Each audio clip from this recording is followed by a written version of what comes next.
About matters ICT, the country going digital. This is a subject that has been so dear to the president, and also, of course, the connectivity, ICT connectivity in the rural areas. How successful has it been? Waziri, thank you for joining us here on KTN News. Thank you too. It's a pleasure to host you here.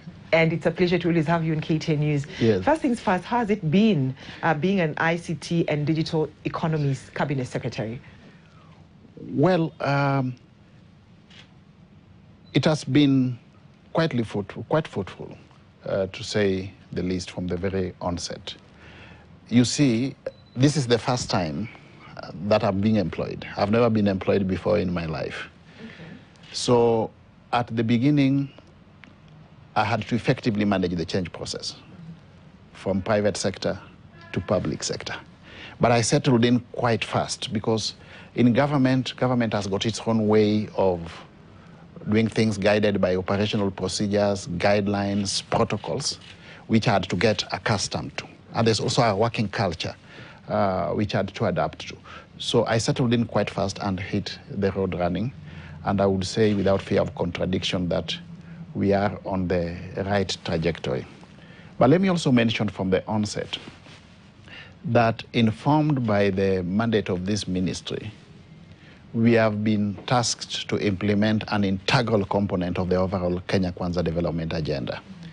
If you remember, in our Kenya Kwanza development plan, which is now the overall policy framework on the basis of which all interventions in the government is anchored, the digital superhighway is not just a standalone thematic area, but it's also an enabler to all the facets of the Kenya Kwanza plan.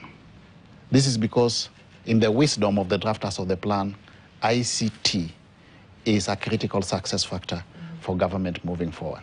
So what I'm trying to espouse is that as a ministry, we have got the challenging task of not just delivering on our mandate, but also facilitating effective delivery of all facets of the Kenya Kwanza plan from an ICT component. All right, yeah. All right. Yeah. And it will just be interesting to know, and I mean, Kenyans will also like to know, yes, when you're being given this position, yes, did you ever envision yourself being a cabinet secretary? And if so, which ministry would you have thought to be probably the president would have given you?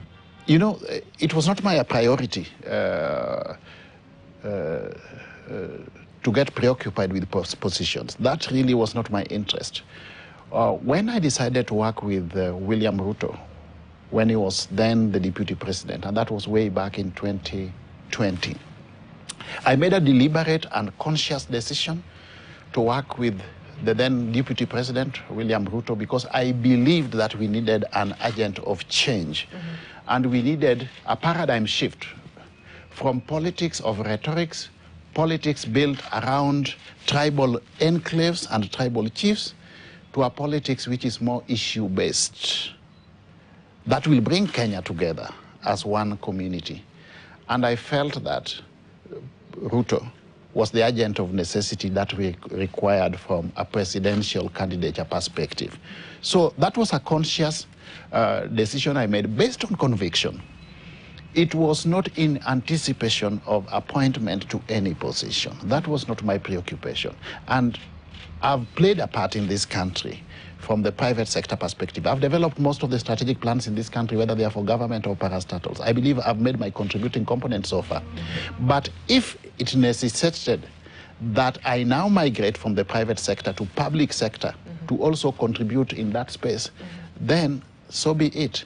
So I'm glad that I'm in this position. I've been tasked by the president to deliver on an integral component of the overall Kenya Kwanza development agenda, and I'm ready and willing to serve. You're ready and willing to serve. Yeah. But then when you travel across the country, we've seen you traveling across the country, yes, initiating different ICT yes, projects. How yes, does the country respond to those initiatives of connecting rural Kenya to the world?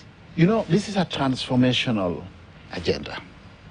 So first of all, you need to carry Kenyans along. A transformational agenda